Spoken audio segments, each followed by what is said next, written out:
আজ আমি বানাবো খুব সহজে ঘরে থাকা উপকরণ দিয়ে নান রুটি। একদম নরম তুলতুলে এই নান রুটি মাংস এবং সবজি, ডাল সব কিছুর সাথেই খেতে দারুণ মজা। এখন আমি উপকরণ নিচ্ছি। একটা পাত্রে জল নিয়ে জলের ভিতরে একটু লবণ দিয়ে দিচ্ছি। এরপরে আমি দিয়ে দিচ্ছি ইস্ট। আমি পরিমাণগুলো বলছি না, আপনারা বুঝে নেবেন। আমি 8টা রুটি বানাবো। ধরেন 1 চামচের মতো ইস্ট দিয়েছি, ঘুলে নিলাম। এখন দিলাম হলো বেকিং সোডা, চাইলে দিতে পারেন আবার নাও দিতে পারেন। আপনারা বেকিং পাউডারও দিতে পারেন। এখন দিয়ে দিচ্ছি গুঁড়ো দুধ, 3 চামচ 4 চামচের মতো গুঁড়ো দুধ দিয়ে দিচ্ছি। 4 চামচের 4 চামচ হবে। চাইলে আপনারা একটু বেশিও দিতে পারেন, দুধ বেশি দিলে পরে মজা হয় বেশি।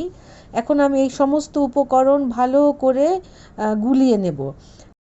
একটা কাঁটা চামচ দিয়ে খুব সুন্দর করে আমি এটি নেড়ে নিচ্ছি, যেন কোনো লাম্পস না থাকে। বারে বারে করে নেড়ে দিতে হবে।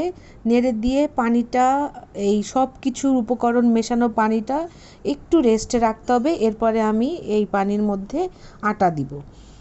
আপনারা চাইলে ময়দা দিয়ে করতে পারেন। আমি আজকে বাসায় ময়দা ছিল না, তাই আটা দিচ্ছি। এখানে আমি হাতে করে দিচ্ছি, কিন্তু এখানে যেহেতু 8টি রুটি হবে, আমি 2 কাপ আটা দিচ্ছি।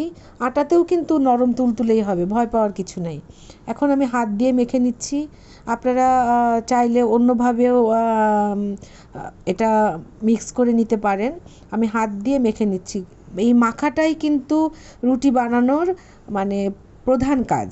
যত ভালো করে মথে নেওয়া যাবে তত ভালো হবে, এই নান রুটিটা তত সফট হবে।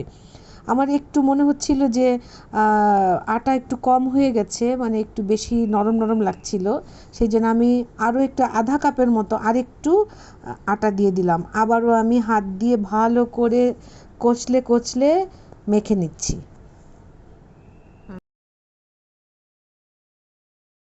ভালো করে মেখে নিচ্ছি। দেখেন, এই মাখতে গিয়ে আমার কিন্তু আটাটা, মানে আমার এই মণ্ডটা কিন্তু, এই আমার যেই প্লেটটা ছিল আমি যেটার মধ্যে মাখছিলাম সেটা থেকে কিন্তু ছেড়ে আসছে। একদম স্মুথভাবে যখন এটা হয়ে যাবে, এই দেখুন একদম পুরো একটা সুন্দর দলা হয়ে গেছে। এবং একটু পরে আমি এটা যখন আরেকটু হয়ে যাবে, এই যে একদম পুরোটা ছেড়ে গেছে। এখন আমি এটা আধা ঘন্টা 1 ঘন্টার জন্যে একটা প্লেট দিয়ে ঢেকে রাখবো। আপনারা চাইলে অন্যভাবেও এটা ঢেকে রাখতে পারেন, ফয়েল পেপার দিয়ে। আমি একটি বড় প্লেট দিয়ে ঢেকে রাখছি। যত বেশি সময় এটা রাখা যাবে, 3-4 ঘন্টা 5 ঘন্টা, তাহলে এটা আরও বেশি সফট হবে, ইয়ামি হবে।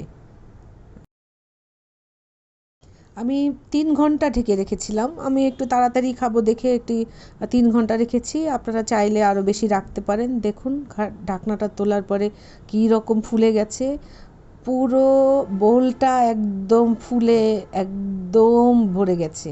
এখন আমি এটা খুলে নিচ্ছি। খুলে নিয়ে আমি একদম আরেকটি মণ্ড তৈরি করব, করে ছোট ছোট করে লেচি কেটে আমি এটা রুটি বানিয়ে আমি ভেজে ফেলবো। আমি রুটিটা যেখানে বেলে নিব সেখানে আমি ঢেলে নিলাম। এখন আমি গোল গোল করে ছোট ছোট লেচি কেটে আমি এটা ভাজতে চলে যাব। এই যে আমি আরেকটু হাত দিয়ে একটু গোল করে নিচ্ছি। দেখুন আপনারা, জাস্ট এরকম করে একটু বড় বড় করে কিন্তু এই গোলাগুলো করতে হবে, না হলে কিন্তু রুটিটা পাতলা হয়ে যাবে। আমি একটা গোলা থেকে এরকম করে একটু আটা দিয়ে আমি বেলে নিচ্ছি। একটু মোটা মোটা করেই কিন্তু বেলতে হবে, কারণ এই রুটিটা কিন্তু ভাজার পরে বেশ ফুলে যাবে, সফট হবে এবং ইয়ামি হবে। আমি বেলে নিচ্ছি।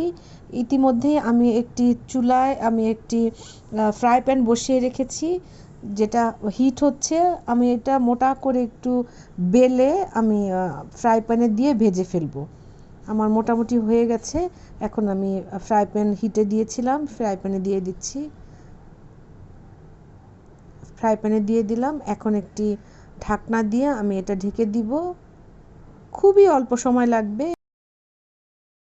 আমার রুটিটা ফুলে উঠেছে ইতিমধ্যে। আমি ঢাকনাটা খুলে উল্টে দিলাম। দেখুন কি সুন্দর ফুলে উঠেছে। একদম সফট এবং সুন্দর হয়েছে, সাদা, একদম ধবধবে সাদা হয়েছে, দেখতে পাচ্ছেন আপনারা। আমি সবগুলো রুটি একটা একটা করে ভেজে নিয়েছি। আমি আটটি রুটি আমার হয়েছে, যেহেতু আমরা বাসায় মানুষ 4 জন। এরপরে রুটিগুলো আপনারা দেখতে পাচ্ছেন সুন্দর সফট এবং ফুলে উঠেছে। আমি এরপরে এগুলো কেটে আপনাদেরকে দেখাচ্ছি।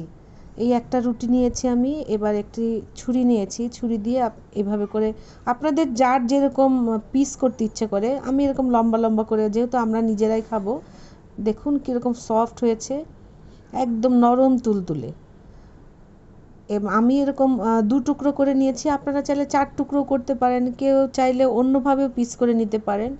আমি এবার প্লেট করে দেখাচ্ছি এই নান রুটি এবং মুরগির মাংস, সেই স্বাদ। আপনারা এভাবে বানিয়ে ঘরে খাবেন এবং আমাকে কমেন্টস করতে কিন্তু ভুলবেন না।